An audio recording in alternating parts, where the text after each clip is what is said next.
A'udzu billahi minasyaitonir rajim. Bismillahirrahmanirrahim. Assalamualaikum warahmatullahi wabarakatuh.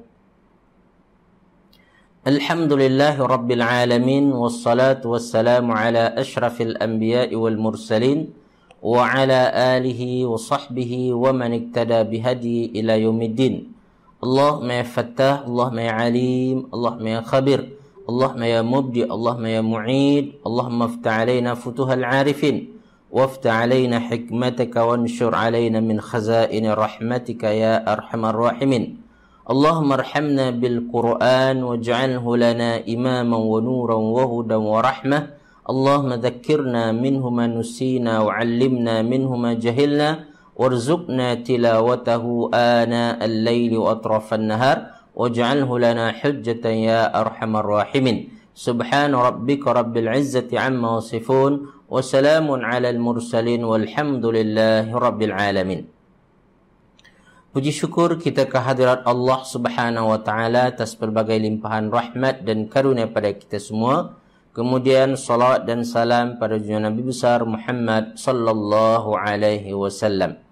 Saudara fillah yang dikasihi sekalian, tadabbur kita pagi ini insya-Allah akan masuk pada ayat yang ke-33 daripada surah An-Nahl, dan kita akan baca dan cuba untuk tafsir dan tadabburi 3 ayat, iaitu sampai ayat 35.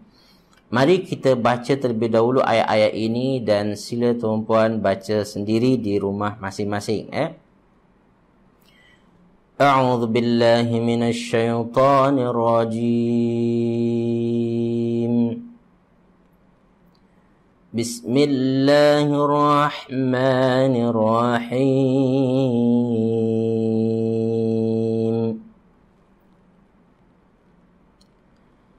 هل ينظرون إلا أن تأتيهم الملائكة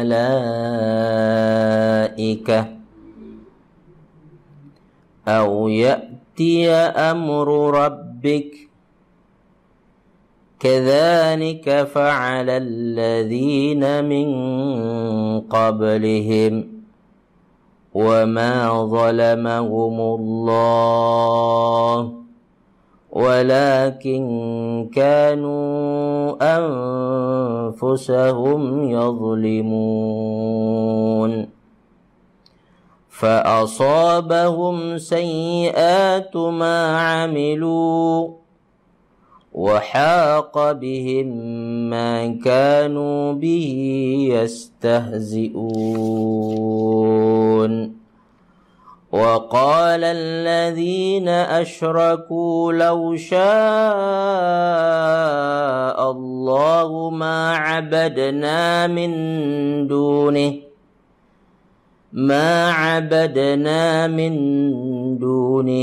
من شيء نحن ولا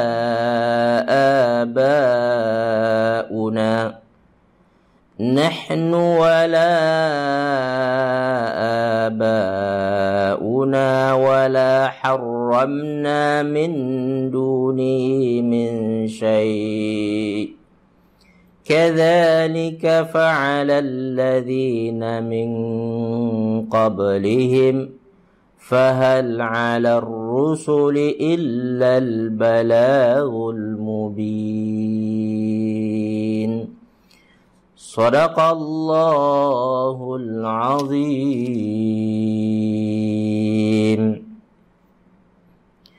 Dengan menyebut nama Allah yang Maha Pemurah lagi Maha Penyayang. Tidak ada yang ditunggu mereka, yaitu orang kafir, selain datangnya para malaikat kepada mereka, atau datang perintah Tuhanmu. Demikianlah yang diperbuat oleh orang-orang kafir sebelum mereka. Allah tidak menzalimi mereka, justru merekalah yang selalu menzalimi diri mereka sendiri. Maka mereka ditimpa azab akibat perbuatan mereka. dan diliputi oleh azab yang dahulu mereka perolok-olokkan. Dan orang musyrik berkata, jika Allah menghendaki, niscaya kami tidak akan menyembah sesuatu apapun selain Dia, baik kami maupun bapa-bapa kami. Dan tidak pula kami mengharamkan sesuatu pun tanpa izinnya. Demikianlah yang diperbuat oleh orang-orang sebelum mereka. Bukankah kewajipan para rasul hanya menyampaikan amanah Allah dengan jelas? Maha benar Allah ke atas firman-firman-Nya. Saudara fillah yang dikasihi sekalian, ingat kembali suasana yang meliputi penurunan surah An-Nahl. Suasananya adalah suasana Makkiyah, yaitu suasana Mekah, di mana Nabi dan sahabat-sahabat berhadapan dengan kafir Mekah yang mereka itu majority, dominan. Ya. Maka ayat yang kita baca ini pun berkaitan dengan kafir Mekah ini, yang mana di antara sifat orang kafir adalah suka menunda-nunda ketika mendapatkan hidayah. Sebenarnya orang kafir tahu kebenaran yang dibawa oleh Rasulullah SAW, nampak kelebihan keistimewaan yang dibawa oleh Nabi Muhammad SAW, tetapi mereka menunda-nunda. Ya. Maka Allah cuba untuk tunjukkan kepada mereka bahawa apa yang mereka lakukan itu salah. Ya. Dan Allah Subhanahu Wa Taala cuba untuk sindir mereka. Apa lagi yang mereka tunggu sebenarnya? Sedangkan bukti-bukti, hujah-hujah, dalil-dalil sudah dikemukakan kepada mereka. Maka Allah kata, hal yanzuruna illa an ta'tiyahumul malaikah.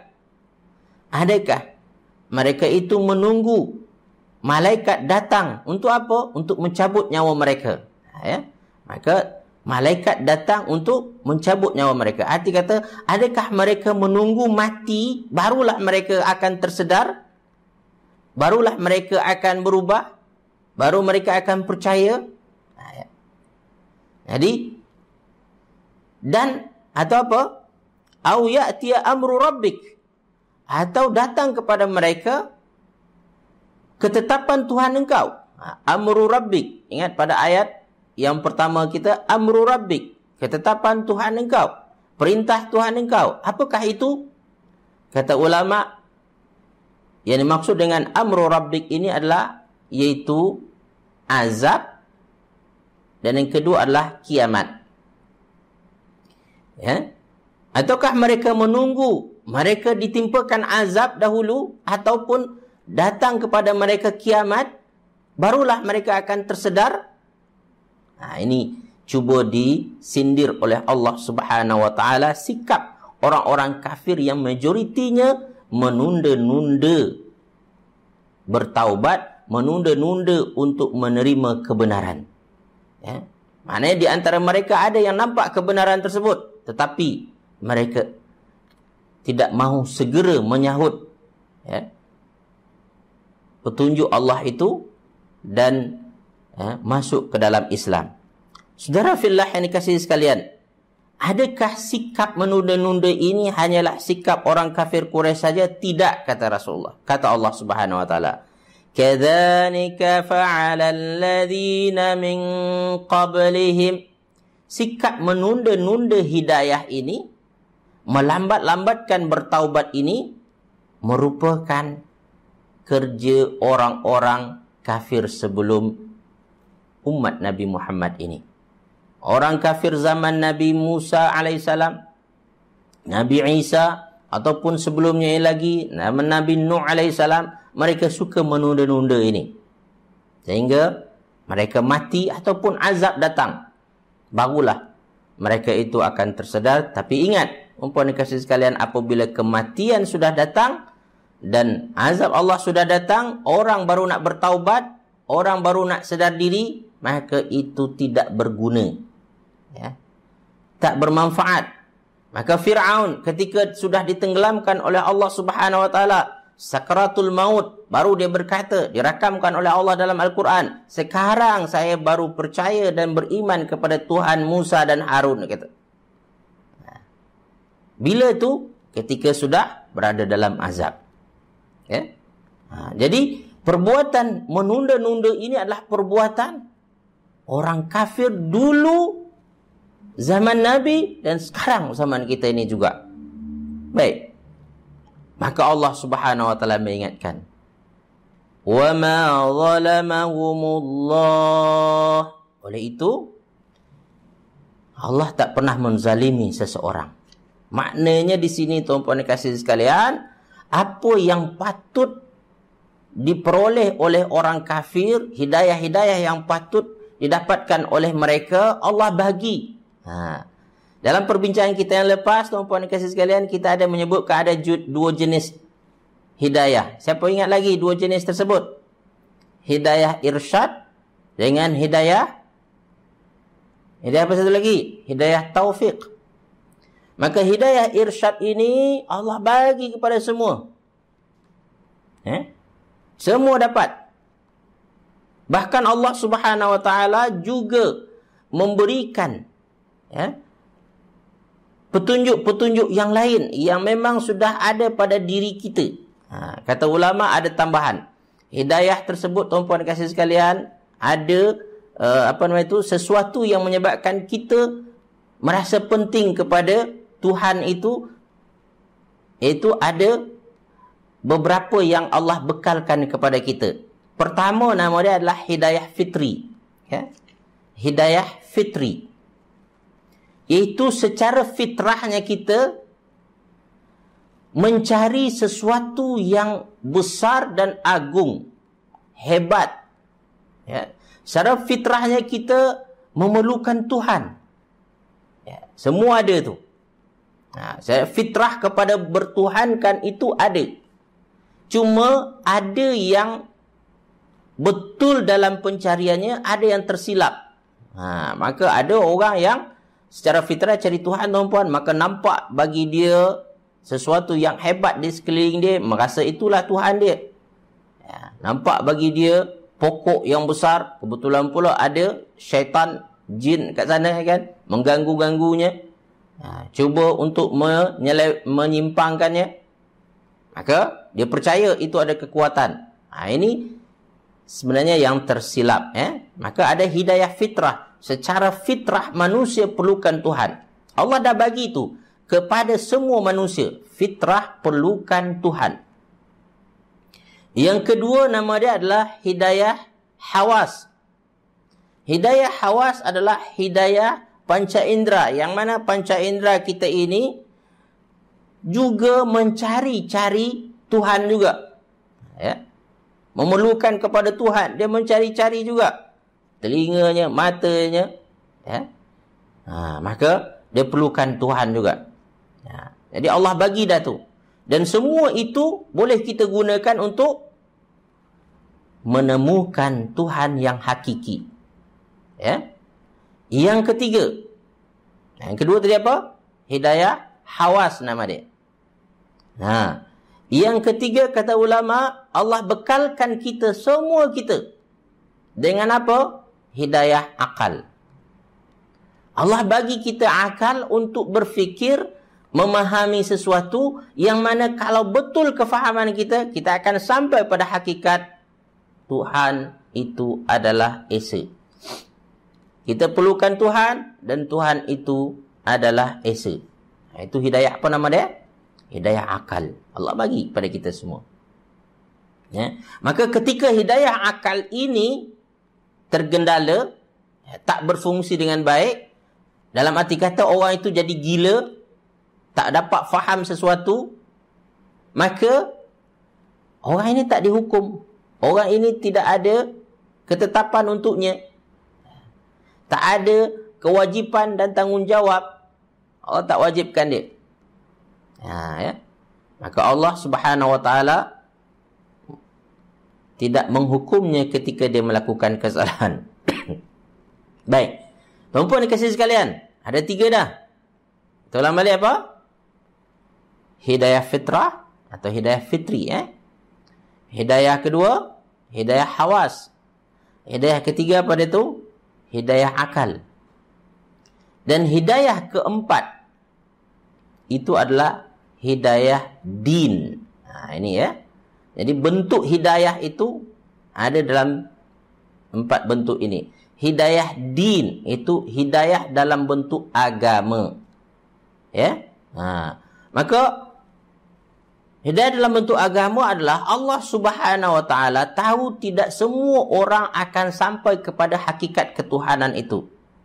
Maka ada orang-orang yang levelnya level awam, yang tak boleh nak fikir lebih, nak memahami sesuatu yang abstrak. Sebab Tuhan itu adalah sesuatu yang abstrak, visible, tak nampak, gaib. Maka Allah Subhanahu wa taala mengutus para nabi dan rasul, membekali mereka dengan kitab-kitab, risalah-risalah, yang mana kitab dan risalah itu secara asasnya mengenalkan manusia kepada Allah, kepada pencipta manusia itu sendiri. Maka diturunkan agama semenjak zaman Nabi Adam sampailah pada zaman kita ini. Allah Subhanahu wa taala sentiasa membimbing manusia dengan agama. Cuma sayang apa? Ada orang yang mengabaikan tools hidayah tu. Saya boleh katakan tuan-puan kasih sekalian, 4 perkara ini namakan tools hidayah. Tools hidayah ni apa kita cakap? Iaitu peralatan. Peralatan hidayah. Yang hidayah irsyad dengan hidayah taufik dan maunah yang ada saya sebutkan pertama adalah itu bentuk lain. Bentuk dia. Kalau ini adalah tools dia. Jadi sudah diletakkan pada kita. Macam komputer tuan-puan, dia dah ada untuk mic dia, untuk mengeluarkan suara dia, untuk type dia, untuk dah ada tools tersebut. If you want to use these tools, you can achieve what you want. Kadang-kadang di handphone dia tuan-puan, di laptop dia dah canggih-canggih dah tuan-puan, tools dia dah macam-macam tuan-puan, tapi disebabkan tak nak belajar, bengong, astagfirullah, minta maaf. So tuan-puan dan kasih sekalian, maka semua benda yang canggih itu tak pakai, tak guna langsung. Walaupun sebenarnya dengan itu dia akan dapatkan hasil yang hebat, tapi dia abaikan, dia tak guna dengan baik. So Allah Subhanahu wa taala bagi tools kepada kita untuk mendapatkan hidayah dalam hidup kita, mendapatkan petunjuk, mendapatkan hasil yang lebih hebat lagi dalam hidup kita ini. Tapi kebanyakan manusia apa? Tak menggunakannya. Kata Allah dalam Al-Quran, lahum qulubun la yafqahuna biha. Mereka mempunyai hati tetapi mereka tak gunakannya untuk memahami. Walahum a'yunun la yubsiruna biha. Mereka ada mata tapi tidak digunakan untuk melihat. Walahun udhunun la yasma'una biha. Mereka ada telinga tetapi mereka tak gunakan. Allah bagi tools yang menyebabkan kita senang dalam hidup kita, mudah mendapatkan petunjuk-petunjuk Allah. Allah dah bagi yang patut. Tak ada sesuatu pun yang kurang. Sehingga kalau kita di akhirat nanti bertanya kepada Allah, ya Allah, engkau tak bagi aku ini. Bohong kata Allah. Allah bagi cukup-cukup. Semua orang, Muslim, kafir, non-Muslim, orang beriman, tak beriman, yang rajin beribadah, yang tak rajin beribadah, semua Allah bagi cukup belaka. So, saudara fillah yang dikasihi sekalian, maka kalau sekiranya seseorang berada dalam keadaan azab di akhirat nanti, bukan salah siapa, salah orang itu sendiri. Maka Allah kata, وَمَا ظَلَمَهُمُ اللَّهُ وَلَكِنْ كَانُوا أَنفُسَهُمْ يَظْلِمُونَ. Kamu zalimi diri kamu sendiri.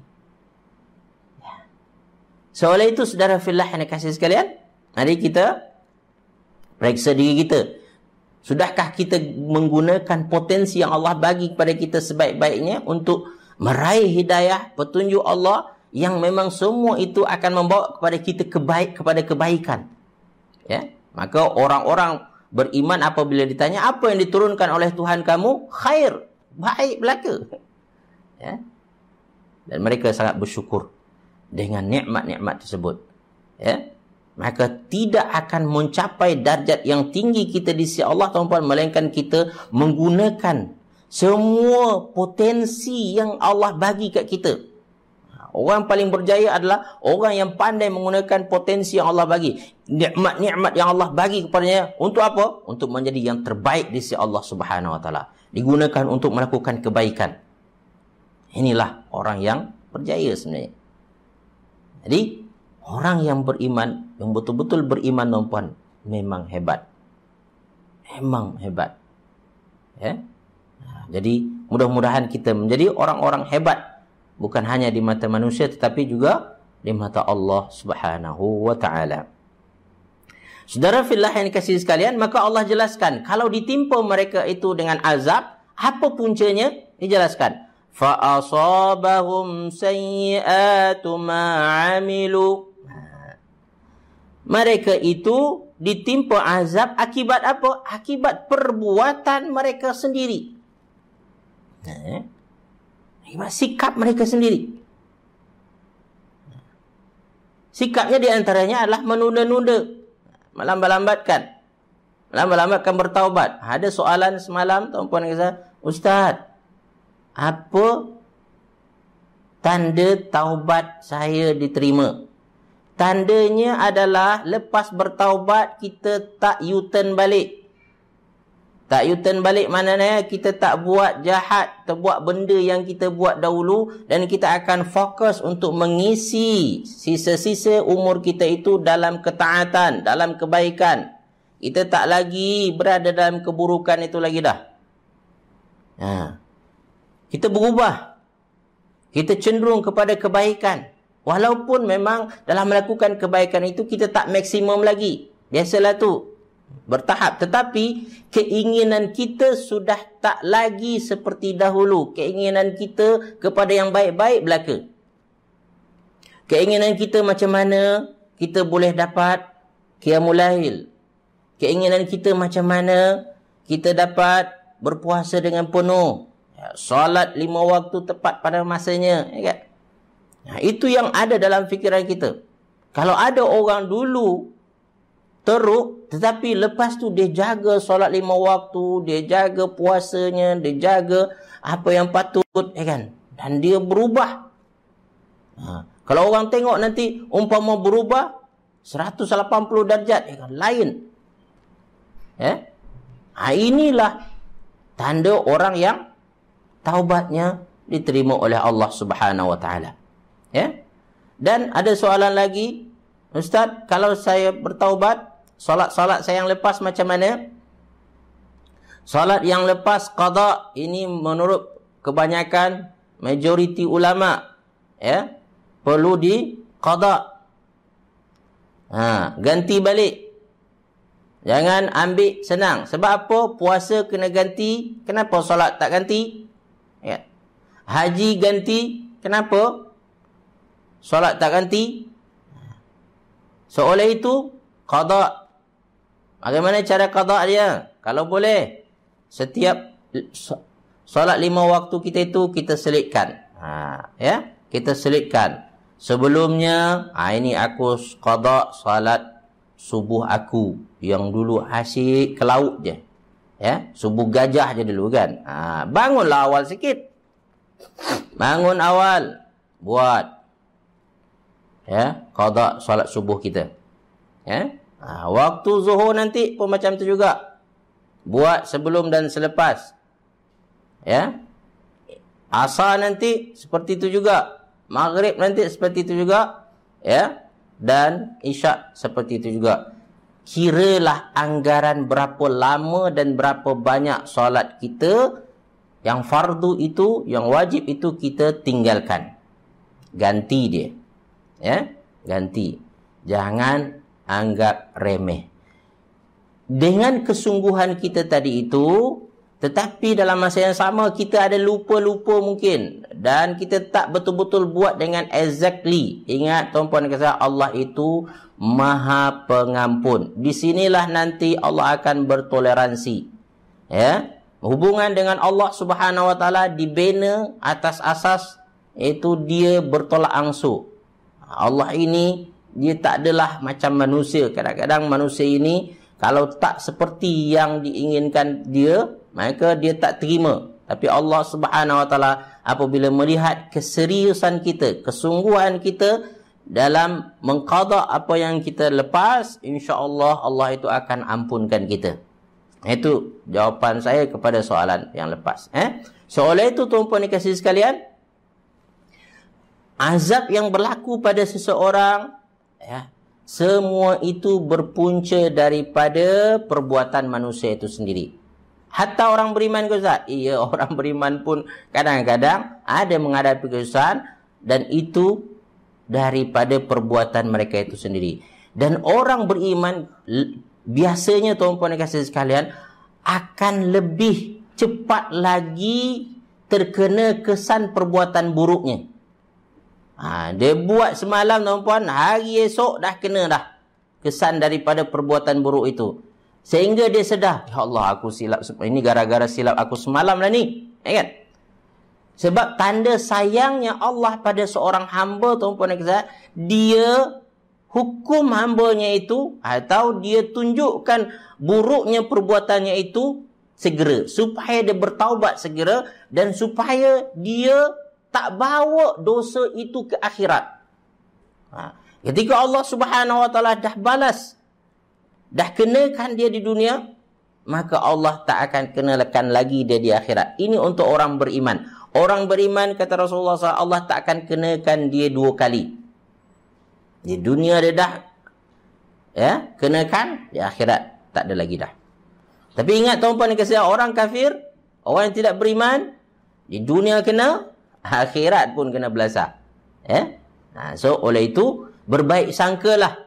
Kenapa aku semenjak semakin taat ni, kadang-kadang ada soalan orang tu kan, atau perasan pada diri seseorang kan, kenapa semenjak aku makin rajin majlis ilmu, makin aku mengerjakan solat, makin banyak ujian aku. Banyak perkara yang dahulu aku tak pernah kena pun. Dahulu aku buat ini biasa je, tak kena hukum pun. Ketahuilah tuan-puan dan kasih sekalian, ketika kita dah taat, Allah tak tunda-tunda hukumannya. Dia cepatkan. Dan biasanya kalau orang taubat dia benar, dia tidak akan terkilan dengan apa yang berlaku pada dia. Ya Allah, terima kasih ya Allah Engkau ingatkan aku. Aku mohon ampun ya Allah atas kesilapan aku. Teringat kesilapan semalam, kesilapan yang dia lepas. Ya Allah, ini gara-gara semalam lah ni, ini gara-gara yang tadi lah ni. Jadi tak sempat lama So saudara fillah yang dikasihi sekalian, tapi orang-orang kafir Allah Subhanahu wa taala turunkan kepada mereka azab disebabkan oleh perbuatan mereka itu sendiri. Wa haqa bihim ma kanu bihi yastahziun. Dan di antara sebabnya adalah sebab mereka memperolok-olokkan azab itu sendiri. Mereka mempermainkan azab yang Allah Subhanahu wa taala pasti akan timpakan kepada mereka. Mereka mempermainkan dengan macam mana? Dengan mengata, bila azab tu nak datang? Bila aku nak tunggu, nak tengok macam mana. So saudara fillah yang kasih sekalian, jangan permainkan azab Allah Subhanahu wa taala. Pasti kalau kita permainkan, kita akan kena. Saudara fillah yang dikasihi sekalian, orang-orang kafir dan orang-orang musyrik, disebutkan, diungkapkan di sini dengan musyrik, dan termasuk orang kafir. Jadi orang musyrik, apabila mereka berada dalam kesyirikan itu, mereka beralasan apa? mereka beralasan menyalahkan takdir, menyalahkan Allah. Ya. Jadi apabila dikatakan kepada mereka, kenapa kamu syirik macam ni? Ya. Kenapa kamu mensekutukan Allah Subhanahu Wa Taala? Apa mereka kata? Dah Allah nak macam ni. Ya. Kalau Allah nak, tentu dia akan jadikan aku orang yang beriman. Dan Allah nak jadikan aku orang macam ni, macam mana lagi? Dia menyalahkan takdir, tahu. Dia menyalahkan Allah.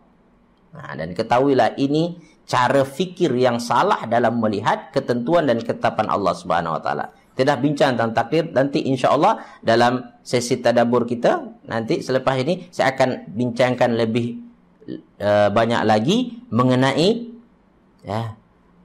prinsip ataupun cara fikir orang kafir ini, orang musyrik ini. Dia menyalahkan kehendak Allah Subhanahu. Dah Allah nak macam ni. Ya. Kalau Allah nak, ma'abadna min dunihi min syai'. Ya.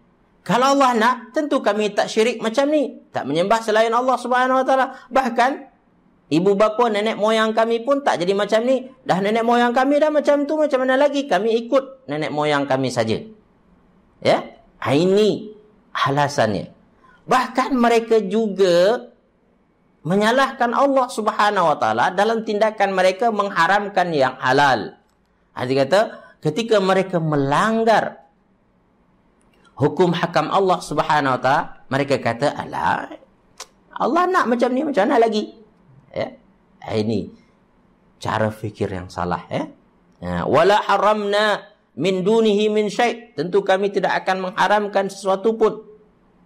Yang mana orang-orang Arab dahulu, terutamanya Quraisy, tuan-puan, mereka ada istilahnya, satu nama dia, iaitu bahirah nama dia.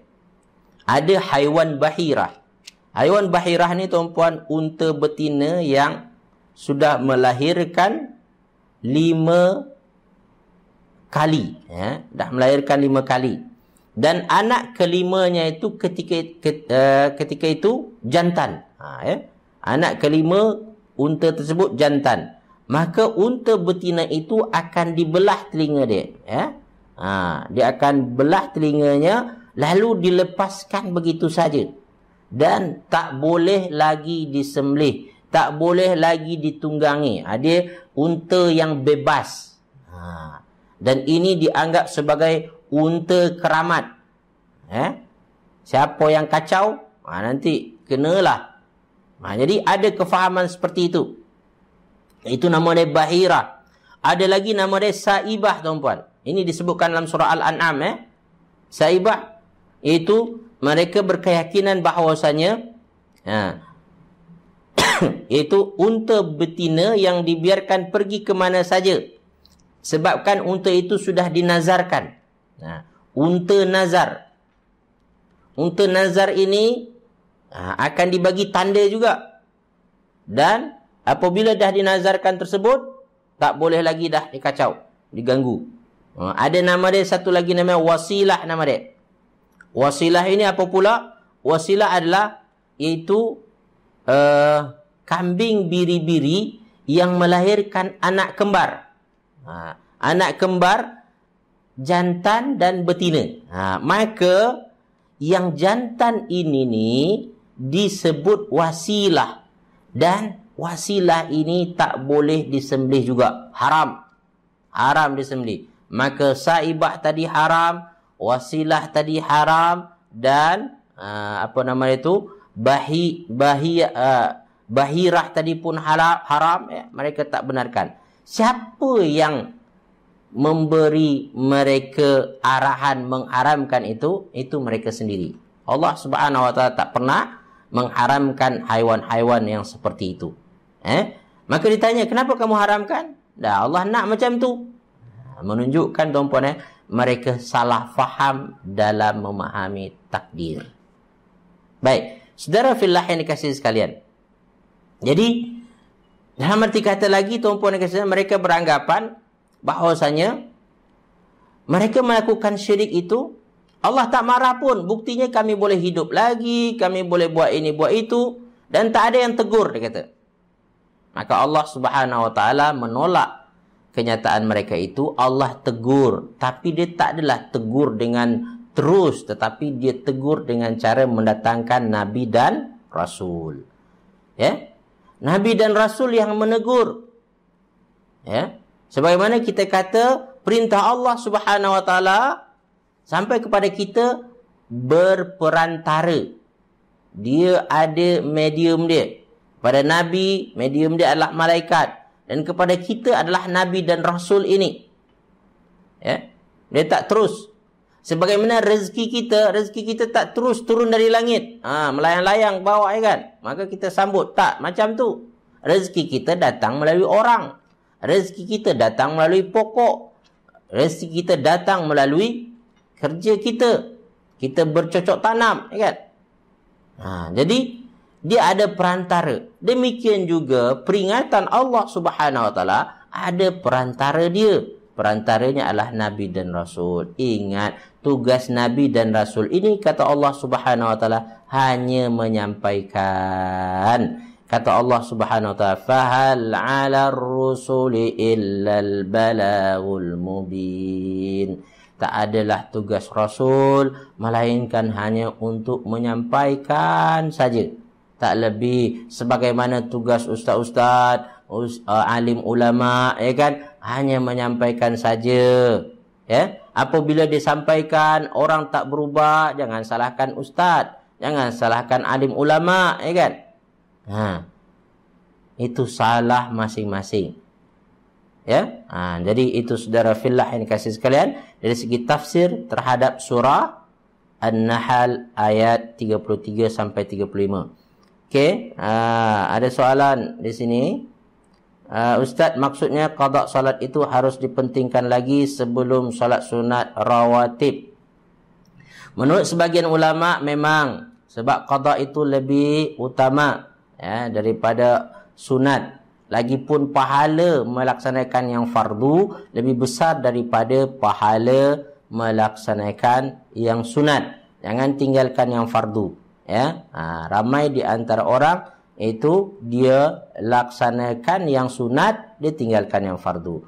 Tapi saya mengambil pendekatan kalau sekiranya tuan-puan masa lapang, tuan-puan laksanakan fardu dahulu, ternyata tuan-puan sudah laksanakan beberapa rakaat atau beberapa waktu, ya kan? Maka tuan-puan ambil masa, ada lagi masa nak tunggu, ya kan? Tuan-puan solat sunat lah. Boleh saja. Menurut sebagian ulama kata tak boleh langsung qada dulu, dia kata. Tapi saya rasa dalam hal ini perincian-perincian seperti ini ya dia ada khilaf ya. Yang penting majoriti kata qada ya. Okey.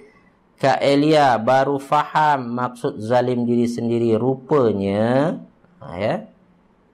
Rupanya tidak menggunakan potensi yang dianugerahkan oleh Allah. Betul, Kak? Sebenarnya zalim pada diri sendiri adalah tidak menggunakan potensi yang Allah bagi. Maka kunci pertama untuk berjaya, tuan-puan, mengenal pasti potensi kita. Mengenal pasti kelebihan kita. Dan juga mengenal pasti kekurangan kita. Ya?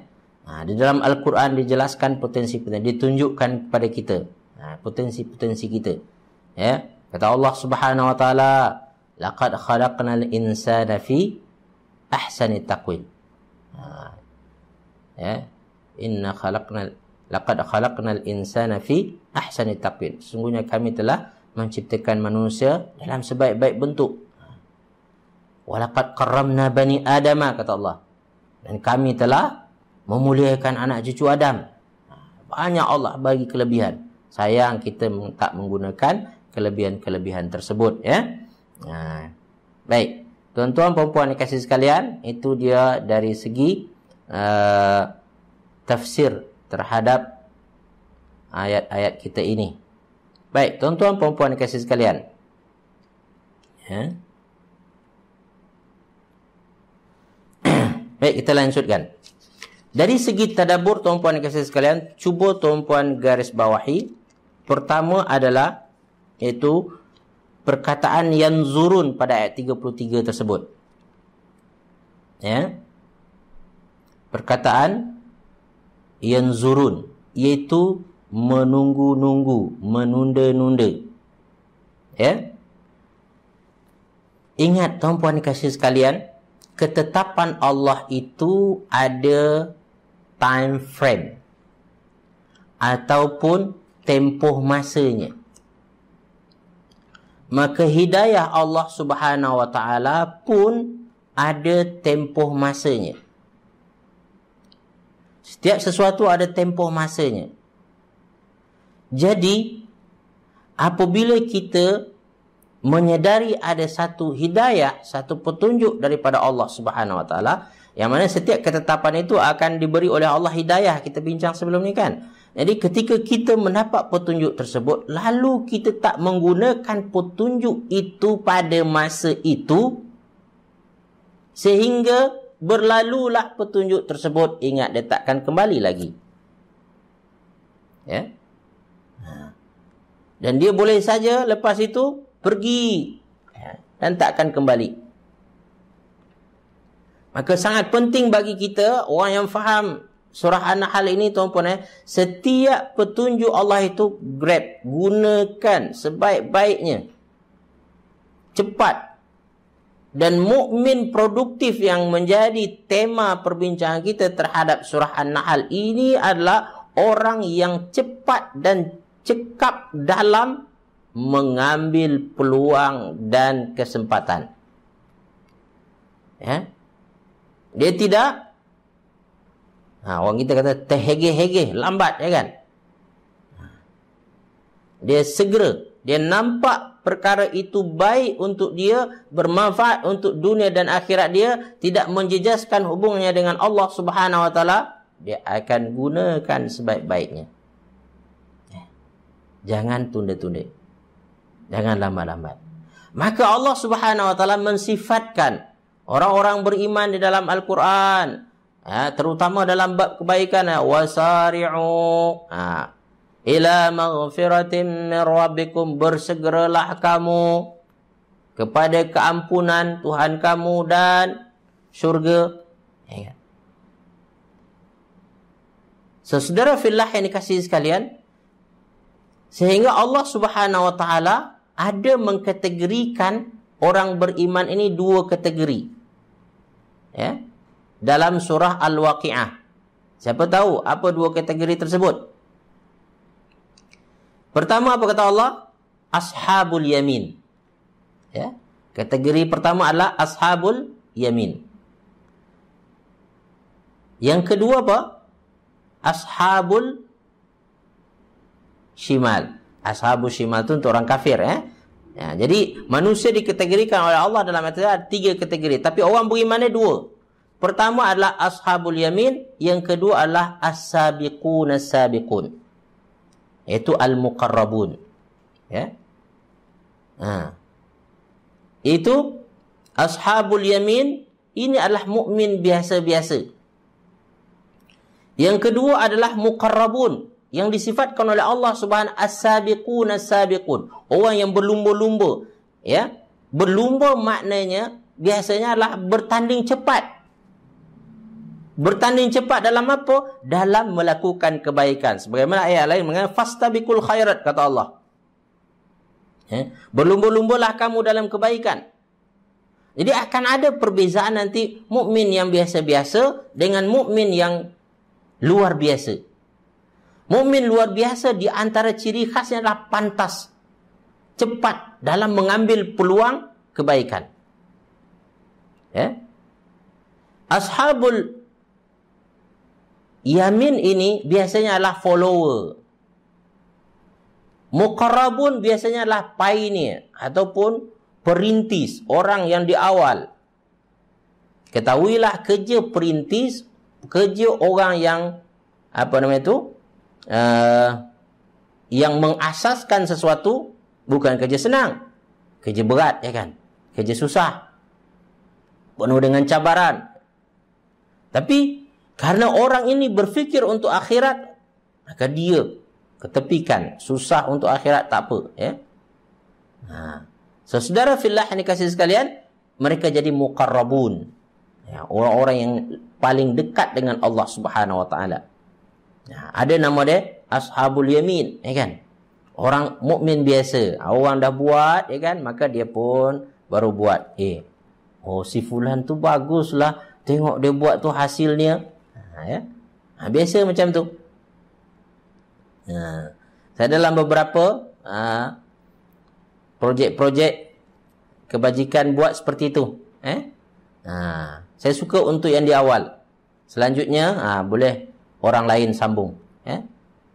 Sebab kita akan mendapatkan lebih dari menjadi orang-orang pioneer ini, orang awal ini. Apa dia? Kita akan mendapat pahala dari kebaikan orang yang mengikuti kita. Kat tasnim Ashabus Shimal, itu untuk orang kafir, Ashabus Shimal. So, saudara fillah yang dikasihi sekalian, maka di antara yang perlu kita camkan dalam diri kita apabila kita faham tadabbur surah An-Nahl ini adalah grab opportunity, ambil peluang, jangan tunda-tunda. Apa yang kita boleh buat hari ini, kita akan cuba buat. Jangan tunda untuk ke hari esok. Berlumba-lumba kita. Baik. So, itu pertama.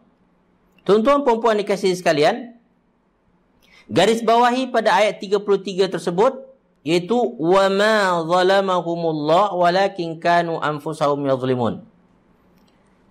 Garis bawahi bahawa Allah tidak pernah menzalimi kita.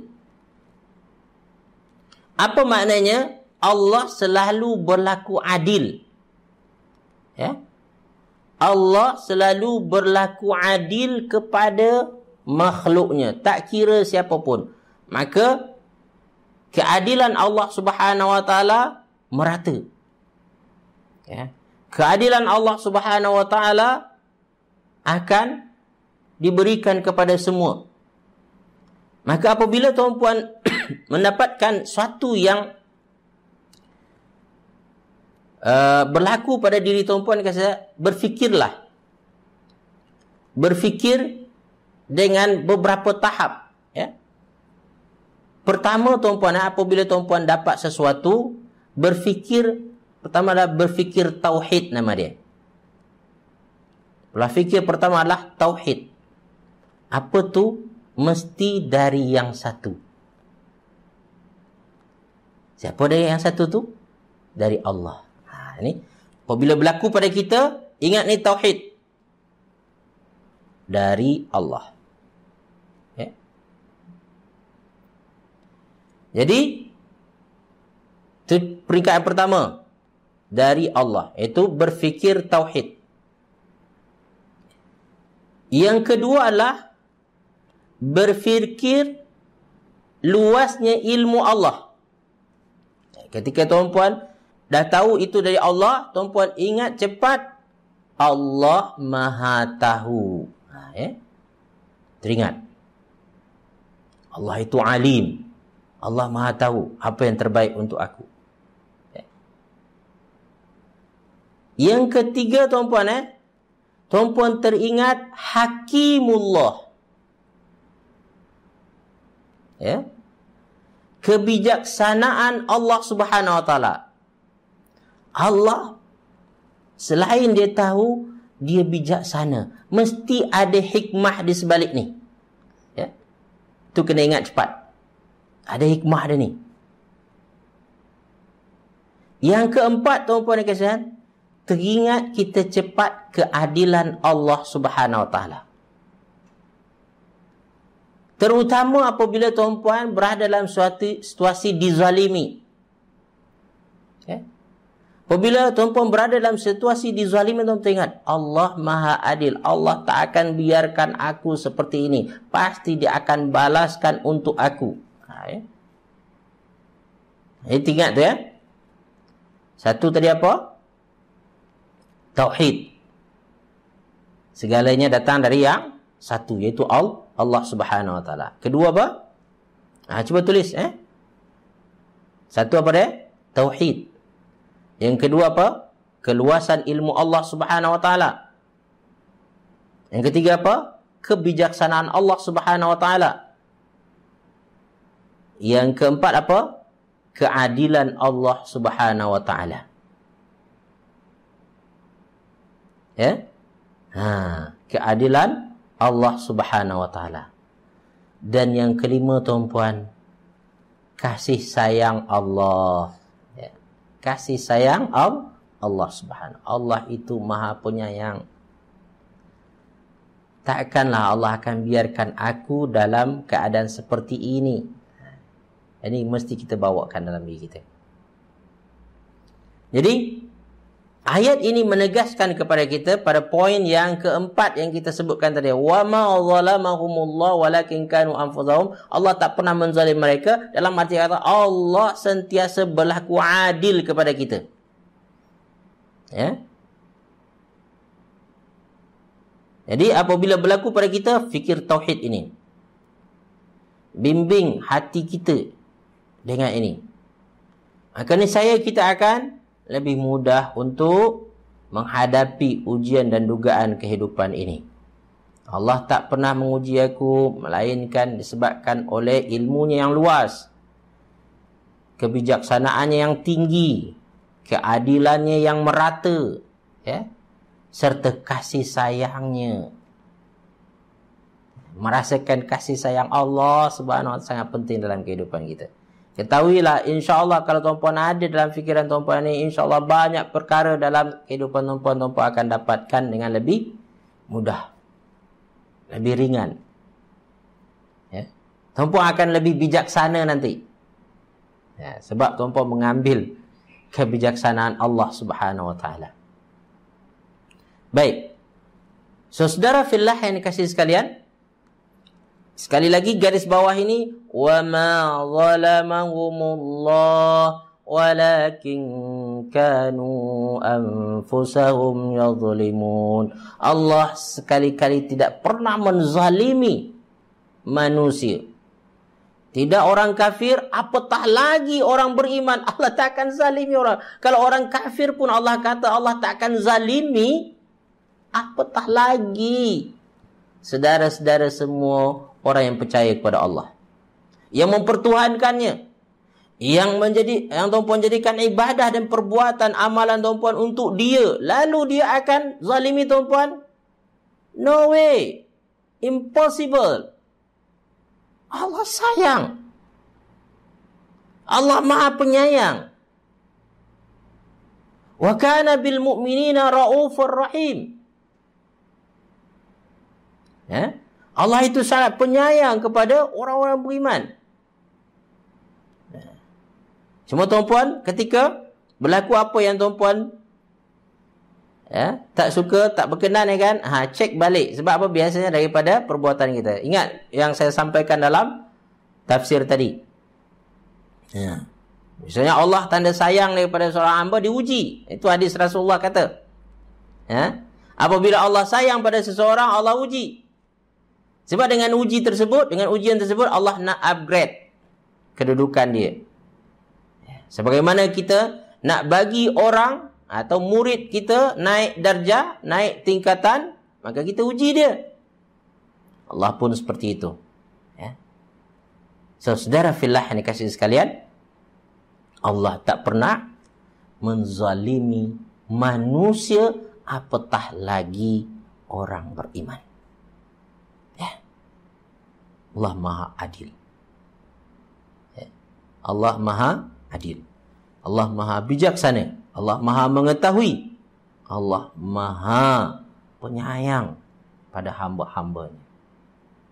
Allah tidak akan menzalimi sesiapa. Saudara fillah yang dikasihi sekalian. Baik. Maka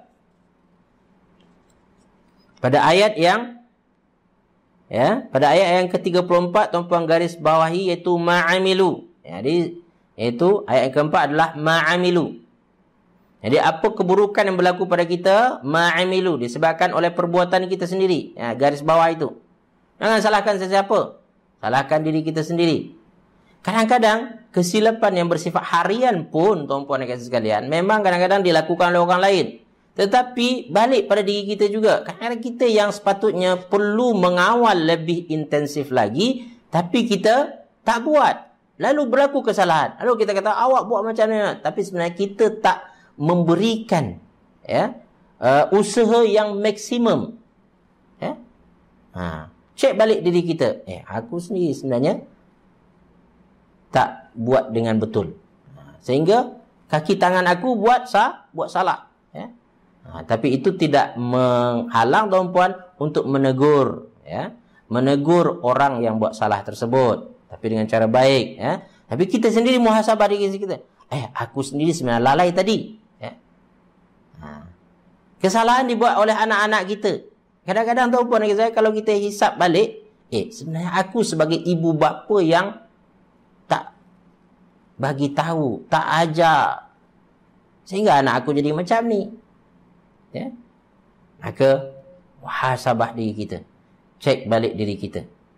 Semua yang berlaku biasanya kembali kepada apa yang kita buat. Dan untuk orang beriman, dijadikan Allah tunjukkan semua itu sebagai untuk muhasabah diri dia, untuk dia memperbaiki diri dia. Jadi jangan negatif. Jangan negatif pula. Kalau memang macam tu sebagai orang beriman, asyik kena uji je, tak payahlah macam tu. Saya nak jadi orang biasa je lah. Ketahuilah tuan-puan, jadi orang biasa pun kita akan diuji. Jadi orang beriman kita diuji, jadi orang biasa kita diuji, jadi orang kafir pun diuji. Sebab dunia ini memang tempat ujian. Darul bala, kata ulama. Negeri tempat kita diuji oleh Allah Subhanahu Wa Taala. Mau tak mau kita usahakan menghadapinya. Mara ke hadapan, maju ke hadapan. Bagi saya tuan-puan kasih sekalian, ketika Allah dah lahirkan kita di muka bumi ini dan dah dijadikan sekarang ini berakal, kemudian balik tuan-puan, tak ada patah balik tuan-puan. Pilihan kita satu je cuma, iaitu menjadi hamba Allah terbaik. At the end Allah tak akan bertanya lagi dah, kan? Tanya lagi, kenapa awak tak ini? Allah dah bagi apa yang patut untuk kita. Mau tak mau, kita mesti menjadi yang terbaik. Ini camkan pada diri kita. Must be the best. The best untuk apa dia? Untuk Allah. InsyaAllah apabila ini yang menjadi satu pegangan hidup kita, InsyaAllah kita akan menjadi terbaik dalam banyak perkara, dalam banyak urusan. Saudara fillah kasih sekalian, Masya Allah, dah sampai 9.35 dah. Saya rasa setakat itu dulu. Sebenarnya ayat yang ke 35, maknanya tak sempat lagi saya tadabbur. Mungkin besok kita akan cuba tadabbur. Kita akan cuba baca balik dan kita tadabbur.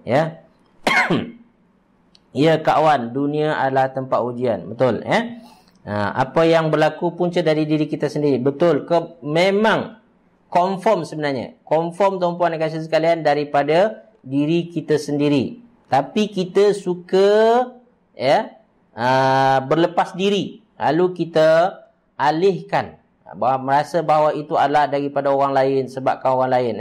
Ini sebenarnya satu kesilapan yang tak patut. Baik, saudara fillah ni kasih sekalian, saya rasa itu dahulu. Kak Nurliza, segala sesuatu dari Allah adalah yang terbaik untuk kita. Betul. Mesti jadi yang terbaik. Best takeaway today, Hidayah Tools. Yes, betul. Hidayah Tools ada berapa tadi tu? Ada 4. Baik, tuan-puan kasih sekalian, sama-sama Kak Sharifah, mudah-mudahan kita dipanjangkan umur dan kita bertemu lagi besok insya-Allah. Besok adalah hari yang ke-15. Masya-Allah. Dah maknanya dah masuk 15 hari dah kita bersama. Saya harap tuan-puan perkongsian saya bersama dengan tuan-puan memberi pencerahan, memberi manfaat yang baik untuk tuan-puan dan saya. Memberikan perubahan ke arah yang positif, Menjadi hamba Allah yang mulia di sisinya insya-Allah. Dan insya-Allah tak kalah juga mulia di sisi Allah Subhanahu wa taala insya-Allah. Ya Tok Haji Basha, kita jumpa lagi insya-Allah ya. Makcik Ramlah jangan selalu salahkan orang lain. Ya betul. Cek diri kita. Rasa sekejap saja kuliah nak cari hidayah tools. Ya betul Kak Syida Kak Z, sama-sama Kak Chun, Kak Elia, semua ya. Kak Rohani, Kak Sa'i. Datin Zaitun, apa khabar?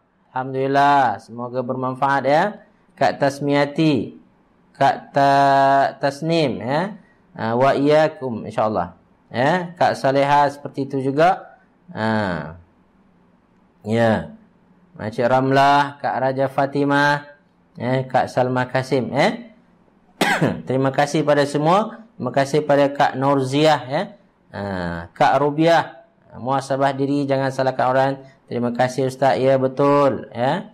Sama-sama kita muhasabah diri. Banyakkan masalah berlaku berpunca daripada diri kita sendiri. Syukran, afwan Kak Joriah. Sama-sama ya Kak Dalina. Ya, semua. Mana yang sempat ini ya menulis ya, alhamdulillah 14 hari. Banyak sangat dipelajari, alhamdulillah. Okey. Nas, banyak sangat kena stop ke atau banyak sangat kena tambah lagi? Kena sambung lagi. Kalau banyak sangat tak boleh nak buat, kita stop Jazakallah Kak Raja Saidatul Akma Kak Roslin, Kak Asmah, Kak Ropiah Hasan sama-sama.